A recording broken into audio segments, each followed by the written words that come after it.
Hi, in case you missed class today or your Wi-Fi was giving you problems or whatever, I wanted to share with you information about what we did today in class. So I'm going to kind of walk you through everything that we went over in class so you can feel like you didn't miss it at all. All right. So English 1 today, we were really focusing on theme statements. So one of the first things that I had kids do was I talked to them about Where Are You Going and Where Have You Been by Joyce Carol Oates. And I used it to discuss, I used the time to discuss a little bit about one of the questions that was asked earlier in the class, which is, what's the point of this story? Like, it's super creepy, and why was it written in the first place? And I was trying to answer that last time we met with a discussion of the theme, because theme kind of helps us understand like where the author is coming from. However, I don't know if I did that very well. So we talked a little bit about Joyce Carol Oates and who she was, and we talked about her being a very strong feminist by nature. And we discussed some of the role of Connie in the story was in the 1960s, the traditional role of a teenage girl, that she should be valued because of her looks. And so we talked a little bit about how what happens when you're valued because of your looks. You're a pretty girl. It doesn't matter how smart you are, or how kind you are, or how well you listen to your parents or whatever. Then if that is the thing that's held to be important to you, then all you're going to pay attention to, you as a person, could be appearances. And so we started off by discussing how are we creating theme statements with Where Are You Going and Where Have You Been, by discussing that idea of first you begin with the theme statement by providing just a general idea of what the topic is.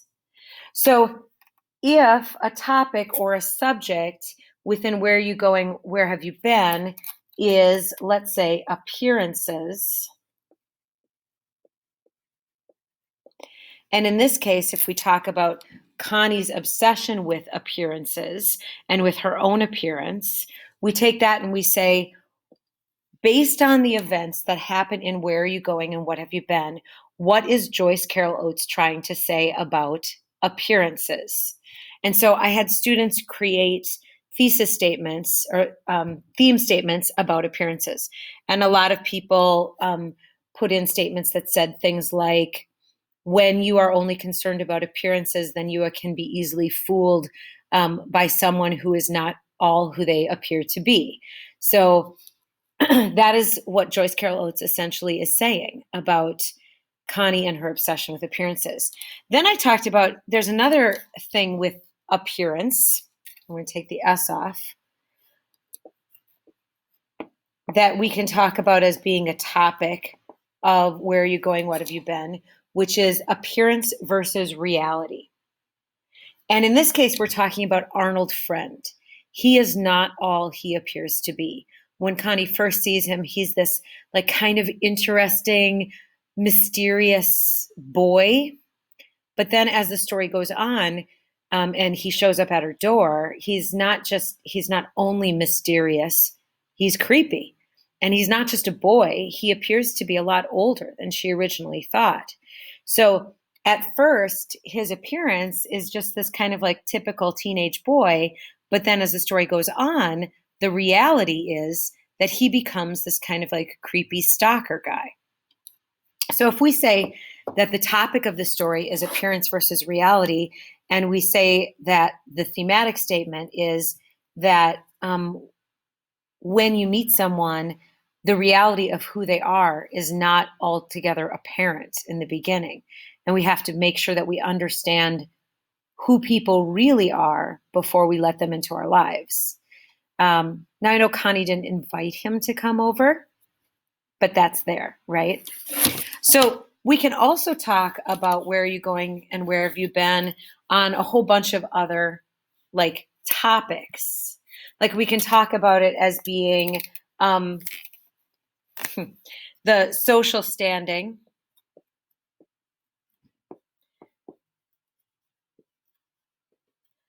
of teen girls. if we talk about how, because of the way Joyce Carol Oates writes the character of Connie with her obsession of appearance, the social standing of teenage girls are is considered higher based on how attractive you are. So thematic statement could be something along the lines of the teenage girls can be judged only by appearances, and that leads them sometimes to make unfortunate decisions. And we can talk about some of the decisions that Connie makes. All right. Then we turned to, or I wanted to show the class a couple things with where are you going and where have you been. One of the things from that short story is that you'll notice that it is dedicated by Joyce Carol Oates to someone named Bob Dylan. And only one person in class knew who Bob Dylan was. He is a singer and songwriter from the 1960s.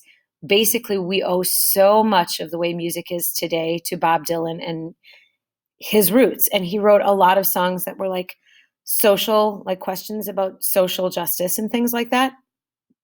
So he wrote this song, which I have attached here as a link on your class page to the YouTube version of the song. And I've also attached a link to the lyrics. And the song is called It's All Over Now, Baby Blue. So if you look at the lyrics to the song, It's All Over Now, Baby Blue, you can maybe start making connections. Joyce Carol Oates says she wrote this story after hearing this song and thinking about like some of the images in this song. So I'd like you to take a look at the song and kind of see what you think about that. We may have a discussion about that next time we meet, but basically I put them there so that you could get a little bit more information about where you're going and where have you been. All right, so then we talked about occurrence at Owl Creek Bridge and how to make thematic statements with that. And this one is a little bit more difficult than where are you going, where have you been, to make thematic statements about. So we went into this Padlet, and I had people like start to craft thesis statements. So I did go ahead and click over here. Then you get a new little box here. Put your topic or your word phrase up here, and then write your theme down there. So one group came up with the perception of death. So there are many perceptions of death, but until we die, we'll never know what really will happen after we die. So we can definitely say that this story has something to do with maybe death. We can say that this story topic has something to do with loyalty, because we're looking at someone who's considered a traitor to the United States of America.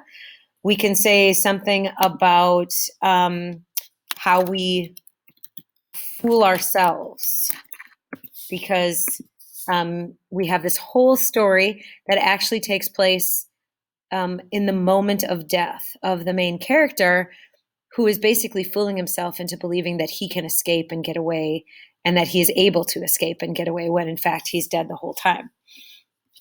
So I'd like you to think about, if we're talking about fooling ourselves, then what is it the mind can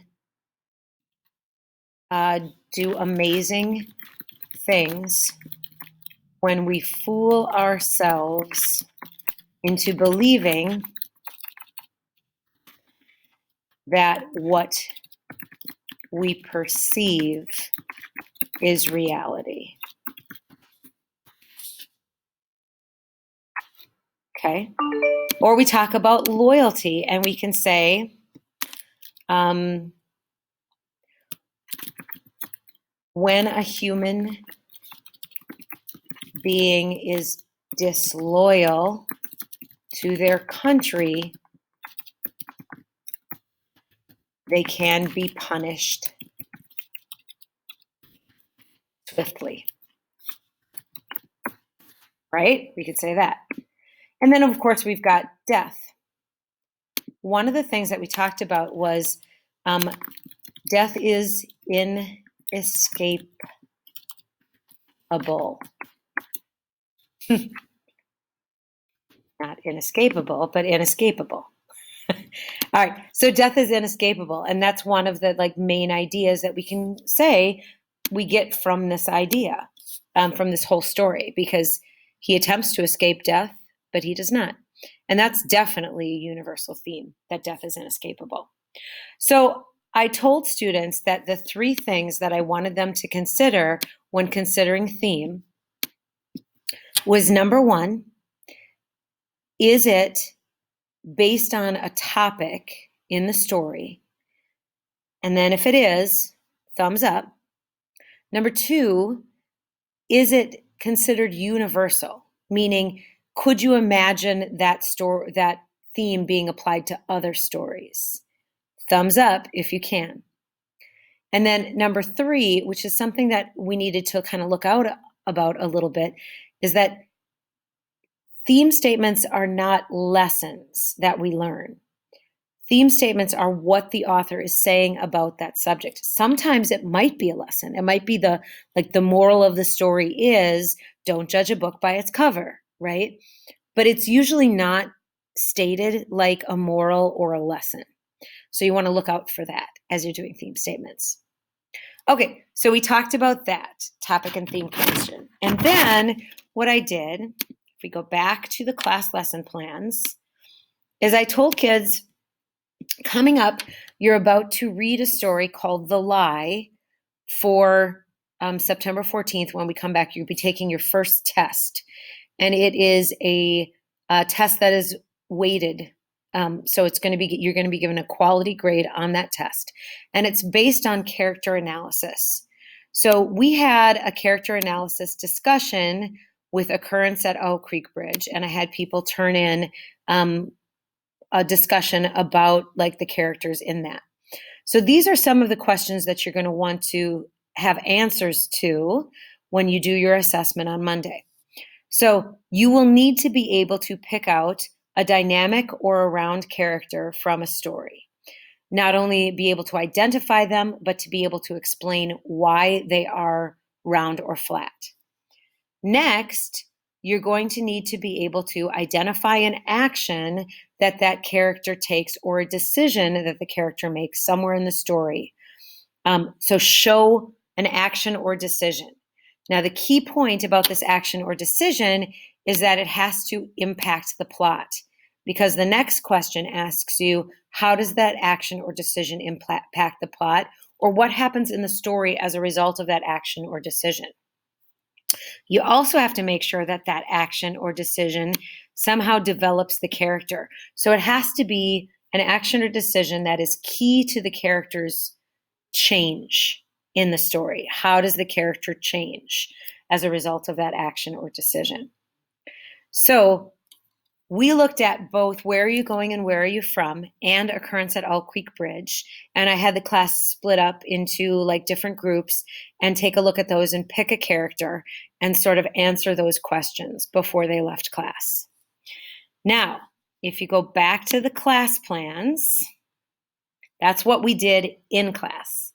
Now, tonight or before Monday, basically, you need to read this story, The Lie.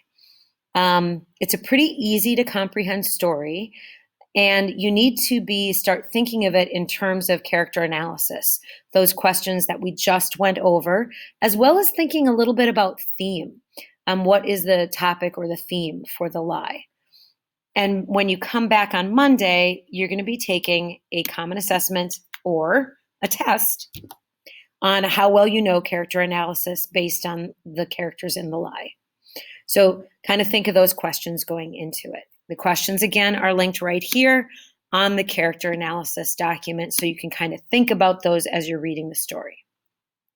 Okay, I think that kind of covers everything we did today in class. If you have any questions, feel free to email me or send me a remind or stop in afternoon office hours. Have a good day and a good weekend.